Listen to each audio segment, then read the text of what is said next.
Najbolji teniser svijeta, Novak Đoković, juče je izgubio u finalu Roland Garrosa od Rafaela Nadala i tako je izgubio korak u trci za najboljeg tenisera svih vremena.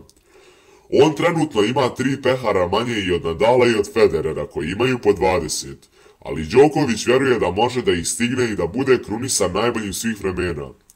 Nakon meča Đoković je izjavio da ne misli da je prekasno i da će nastaviti u istom ritmu koliko god bude imao goriva u nogama, ljubavi i želje.